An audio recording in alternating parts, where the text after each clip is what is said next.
Alright, so I'm going to make a vegan cheese quesadilla with homemade cheese. I've been doing this cheese for about a year now, but I've never made quesadillas with it. It's going to be on a regular tortilla. Next week I'm going to do one in a flatbread that I've been making, homemade flatbread on a stove, so that should be really cool. And this cheese recipe slightly different than the last, but I'm going to do this quickly, and mainly because I have a cheese video up there. I'm pretty sure with my meals and stuff. This I'm going to hopefully send to my family to see if they like it. Let me get one more product out. Here's the other product. So I'll show you real quickly. You can use coconut cream, I think works the best. Almond milk. This one happens to be unsweetened vanilla. I only put a little bit in there. This is going to help it melt a little bit better. This is the key player. So the cheese is already made basically. This is a gluten-free, soy-free, non-GMO organic vegan Parmesan cheese from thrivemarket.com. It's excellent. Let's see if my camera will pick this up.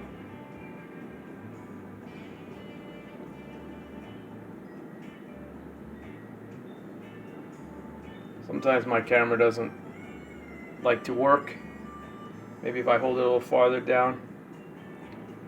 You can pause that. Alright. See what that is. So, I'll tell you in a minute. So here, get yourself some now agar powder.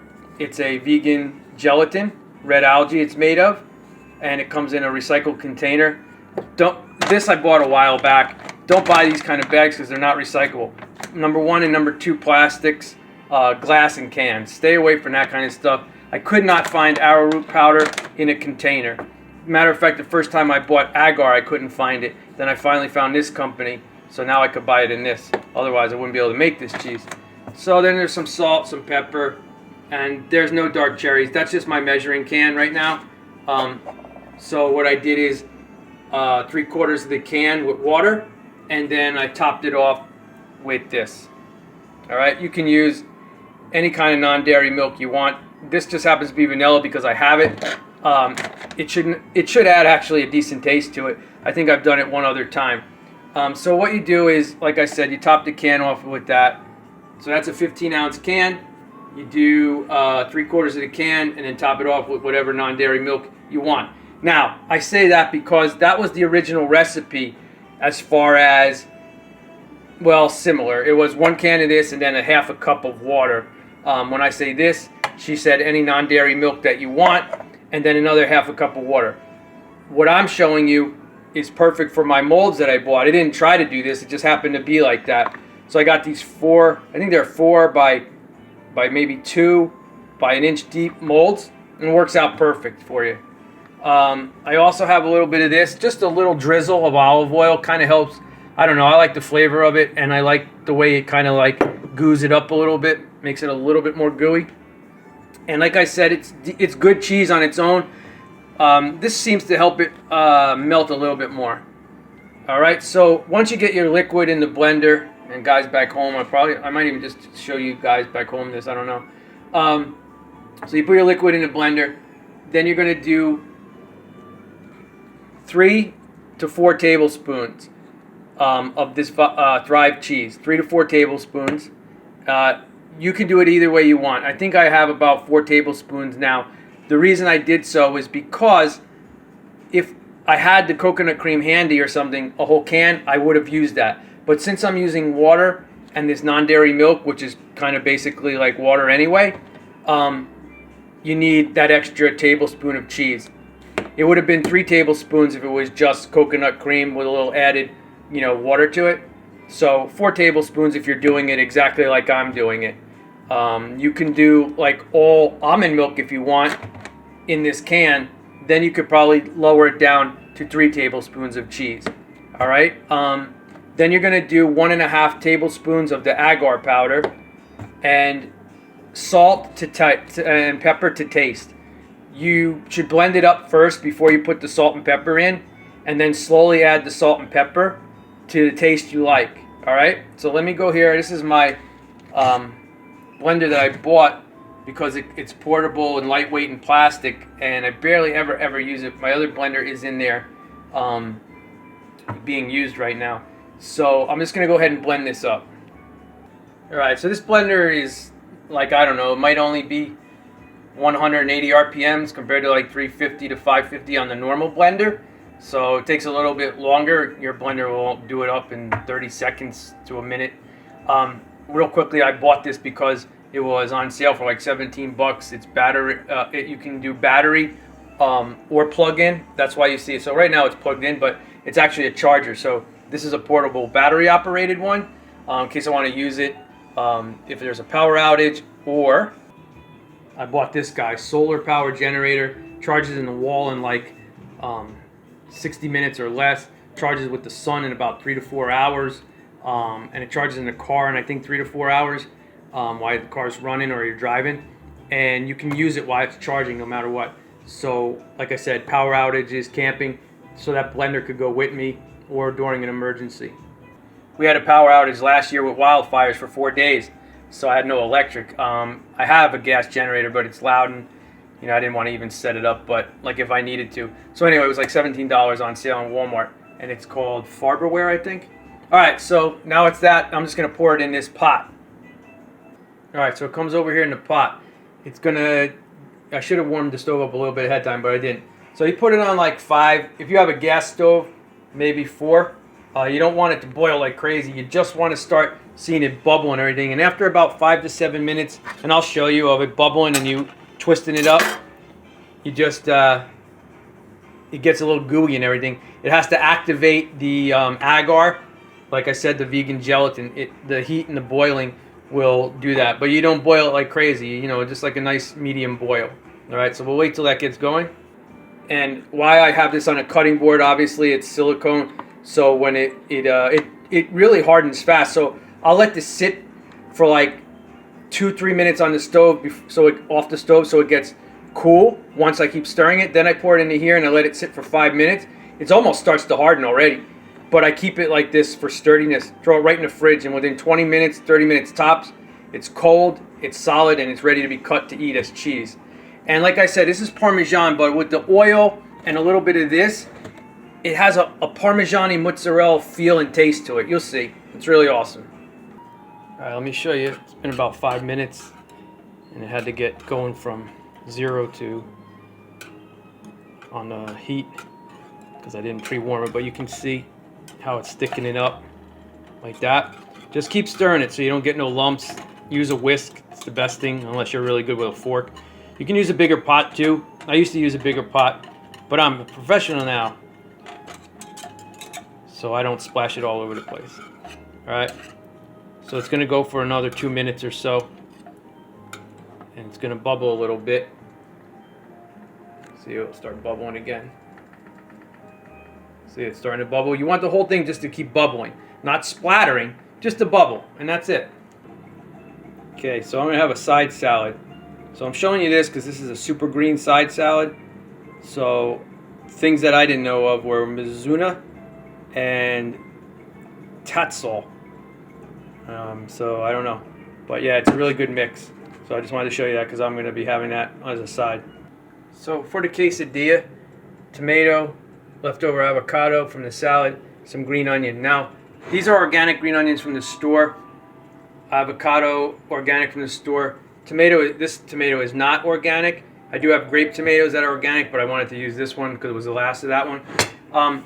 Many people know this, but I found out that mine seem to do better in the refrigerator with just a tiny little bit of water as they keep regrowing. This thing keeps regrowing after 3 days, and I keep cutting it. When I leave it out with some water and some light, it seems to die and go bad really fast. So I'm keeping it in the refrigerator.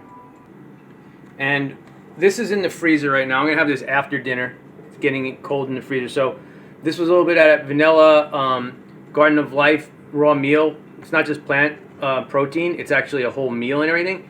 You can look it up online and you can see the ingredients. I know my sister says I think it has like cucumbers maybe or whatever it's in there that my sister can't have. Chelsea, I don't think there's any peanuts in there, but you can double check. I'm pretty sure there's no peanuts in there at all. So that's a ton of things in there.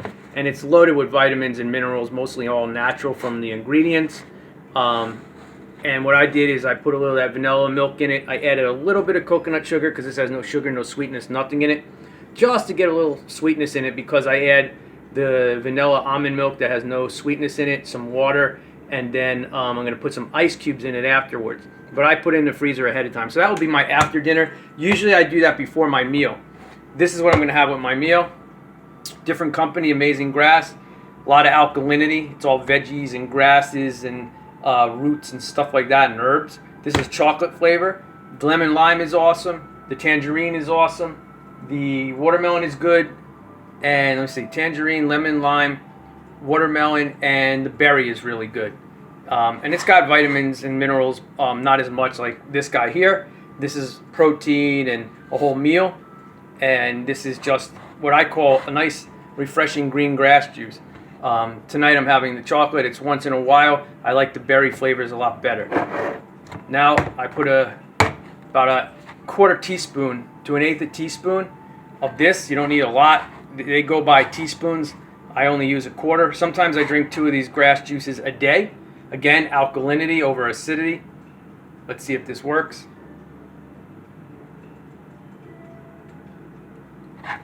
If not, you can look at it online. Okay, so that's naturally occurring. All right? It's loaded. They changed the label, but I asked for their scientific data, their process, everything. You're looking at like 300%, 200% on A, K, and vitamin B12, and then a load, like 20 to 40% on the rest of the stuff like iron, magnesium, stuff like that. So naturally occurring B12, because of the process of fresh and salt water that they use, huge amount of K and A as well. Like I said, 200 to 300%. That's why I only use a quarter teaspoon, not a quarter to an eighth a teaspoon, not a teaspoon. And I put that in with this, or any of the green grass juices. All right, alkalinity over acidity means that if you're watching this video, or Rob or anybody, or even Amy, when the pool goes below 7 pH, gets cloudy, 6.8, 6.6, real cloudy, 6.2, 6.0, incredibly slimy, and algae growth. Rob would know this better than anybody. 7.45 is your homeostasis blood pH, arterial blood pH, right? So you want to be like in that range, between 7 and 8. So the green grass juices, plant material, veggie material, raw material, lots of water. Anything processed, food or drink, anything fake, booze, alcohol, cigarettes, everything like that will destroy your alkalinity and make your body pH. And if you get pH that goes below 7 constantly for years, then you're going to get illnesses, sicknesses, and allergies. All right? Just think of yourself as a pool. All right? All right, so I just shut this off. That's what it looks like. All right? Now I'm going to take it off the stove and let it sit. And I'm just going to keep doing, twisting it around and everything to smooth it down and let it cool for like up to 5 minutes before I pour it. Ah! So here, if you don't have any molds, put it in like a Tupperware or something. You can just go around the edges and it pops out real easy. So if you don't have any molds, you can do it that way. All right, so you can use whatever spice you want. Or excuse me, you can use spice too, but you can use any herb. I'm going to use fresh cilantro from my indoor garden, and I'm going to show you real briefly my indoor garden. So it inspires you, whether you have a house. I live in a second floor, 2-bedroom apartment, so you can do this anywhere. Apartments, homes, basements, garages, sheds. So I got a lot of plants and stuff down here, some wild mint in the back. This is a 2 to 3 week old shelving system, because you're going to see in a second why. There's some peppers, bell peppers down there and stuff. The rest are just plants and everything, flowers, you can see like that. I don't want to make this video too long. So I have strawberries. I'll tell you when I get to the other room why, but the vines are baby strawberries and they keep growing and growing and growing and growing and growing. I started with 6. Now I have, I think, about 140. All right, so I started this shelving system about 15 to 16 months ago, a year and a half tops, November 2021. And I started getting going pretty good, but as you can tell, you're going to see the strawberries take up so much room that it's hard to keep everything rotating, so I'm never out of stuff. My goal is to never have to buy any produce from the store. So here we got lettuces growing. I think these are just like romaines. I'm pretty sure 2 different romaines. Radishes, the greens are edible and they're awesome, and they grow really big sometimes, as you can see. That's what's left over to cucumbers. I don't think they're going to do any more. I harvested a few of them last month. They did all right, but not as good as they did outside. But it could have been the lighting. It kind of got messy with other stuff around. In better lighting, they would have done well. Here's some more strawberries, as you can see. Any of the vines are babies. That one plant gave off 5, which gave off however many, 11 or something like that. Here's the cilantro I just cut. I cut this at least 3 times over the past week, and it just keeps growing, so that's really cool. All the stuff is non-GMO organic seed. Basil that I cut a few times, that one decided to flower now. I guess it was exhausted. A little baby coming up with it. Oregano. Peppers. I'll tell you the story of all the peppers and tomatoes when I get to the other room. More tomatoes. Celery. Sage in the back. I cut that a few times. It keeps growing. Brussels sprouts starting. Here's a pepper that just might have dropped the seed in there, so that's growing. I'm trying this onion thing. My onions started to sprout, so I threw them in the ground, and now they're doing that. I think they're going to make flowers and seeds. Be interesting. I never seen it. I didn't think it was going to grow like that. I thought it was going to grow like one stalk. It's growing like green onions, but that's a big red onion. I haven't uploaded the video yet, but just in case, this is 3 plants now instead of 2. And about a month ago, it was about, I think, 6 feet tall. Now it is touching my ceiling. So mine is a foot in the box. I don't know if these are 8 or 9 foot ceilings. I think the last time I measured it was over 7 feet tall. So maybe they're 9 foot tall ceiling. All right, so it's cold out for a while. We got some really cold weather and rainy, so these things are indoors. This is giant parsley from seed. And then over there is celery. Again, same, they're giant celery. And here's some tomatoes. So in the sun there is wild mint. And I'll tell you the story of that. That is from the mountain creeks. It's truly wild, organic, non-GMO spearmint. It's absolutely awesome. I had one tiny plant 5 years ago, and I just keep potting them. With mint, it's so easy. You clip it, strip some leaves off, put it in water, it roots, you have another one and another one. And as you can tell, it just grows and grows and grows. So these are Campari tomatoes, which are a genetically modified, I think, splicing of a cherry tomato. So that one, and here's grape tomatoes. These are organic and non-GMO. The Campari are organic.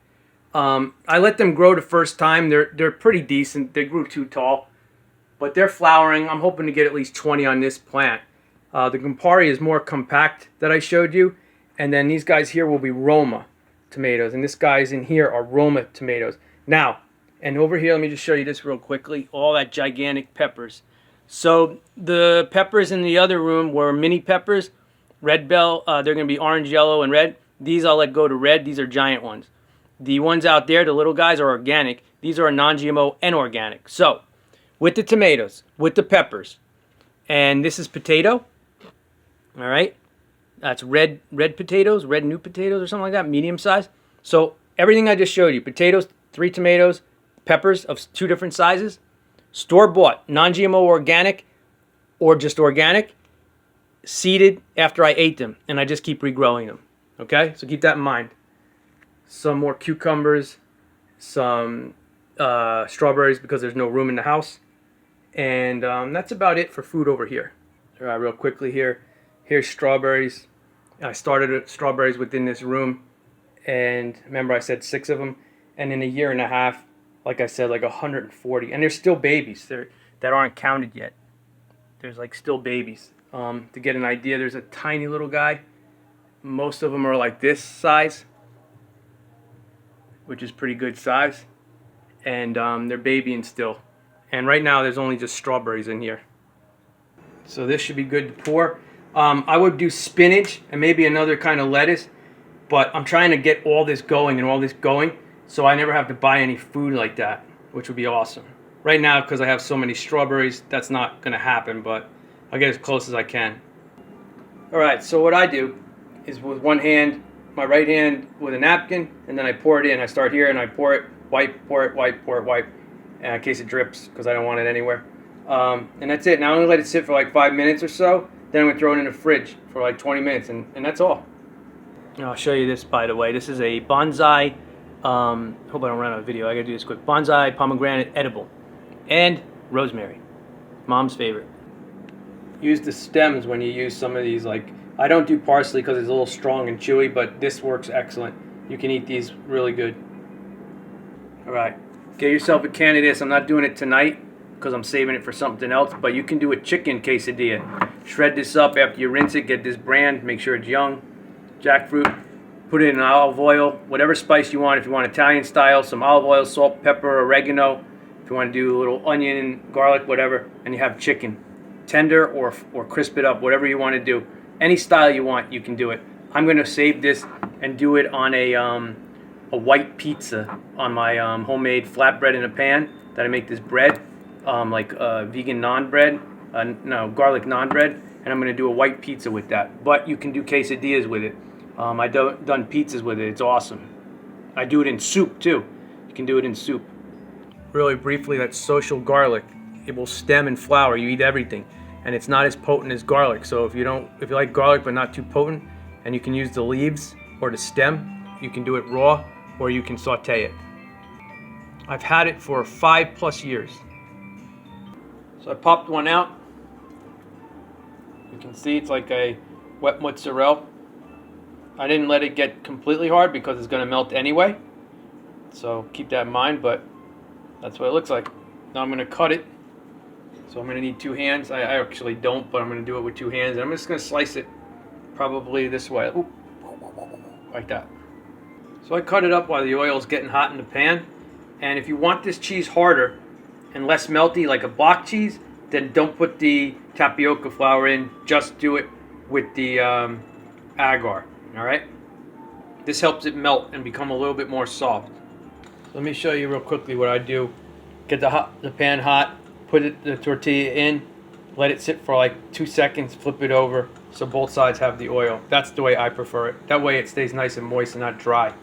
And this is the oil I use. And another reason is it makes it easier to fold over so it won't crack or break. And then you can still crisp it after you fill it. All right, flip the tortilla over, filled it, and now I'm going to fold it together. I left the avocado out. You can put whatever you want in it. I have the tomato, the onion, and the cilantro. I'm going to crisp it up on both sides. Then I'm going to put a top on it to warm it up a little bit more. And then I'm going to serve it. But you can put whatever veggies or whatever herbs or whatever spices you want. And like I said, the chicken, the vegan chicken with the jackfruit works great. But of course, you saute it up first with all your spices separate. Then you put it in. Real quickly, once you do your cheese in a mold, if you do it in a mold, pop them out and keep them in Tupperware. They'll last up to a week. All right. Orange, cucumber, tomato, mixed greens, some regular salad, and avocado. Everything's organic and or non-GMO except the tomato. And then nice crispy quesadilla. I'm going to need 2 hands to cut this. So that's what it looks like before I run out. Love you all very much. Hopefully you'll get some ideas and inspiration. Let me cut this. So you can see the meltiness because I added the arrowroot. That looks good. And again, you know, that's a pretty decent meal. It's neutral, not really too healthy, not bad for you, but neutral. There's your vitamins and minerals and alkalinity. There's all your raw goodies, fresh awesomeness. And then the plant protein powder replacement meal, I'll have that as well. That's my 1 meal a day. Sometimes it's just this with that and the other plant protein meal. Sometimes I add something like this in there.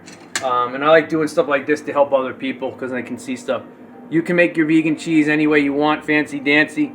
But if you buy that stuff from Thrive, then you can make it like this. Let me taste it before my camera runs out. That's good. And as you can see when I bit into it, it really oozed.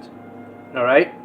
So it melts because of the, if you don't want it that oozy, then leave out the arrowroot powder or do a little less.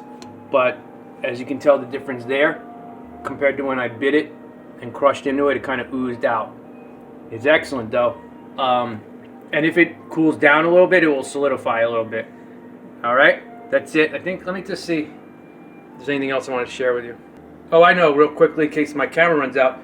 Not just growing your food is awesome and everything, and it's so cool to do, and then you just throw it on your plate. You saw all those lettuces in the beginning that are going to be ready within another 2 weeks, and the radish greens.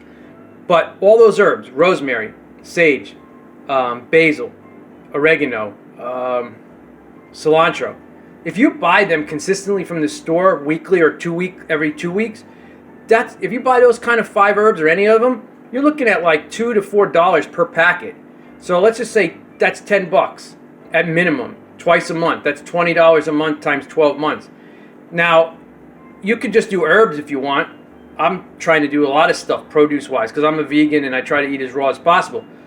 But it saves you money. It's non-GMO, organic, and it's really cool to see in your house and to cut it and to make your own meals. All right? So Chelsea, if you watch this, or Amy, I know Chelsea loved quesadillas and chicken nuggets. I'm sure her kid's doing it. Hopefully they're not eating chicken nuggets. But this is simple and easy, and that's why I gave Grandma the Thrive Market stuff, gift certificate, so you all can use it, and you can make stuff like this. All right? Wait till you see the pizzas that I make. It's really awesome.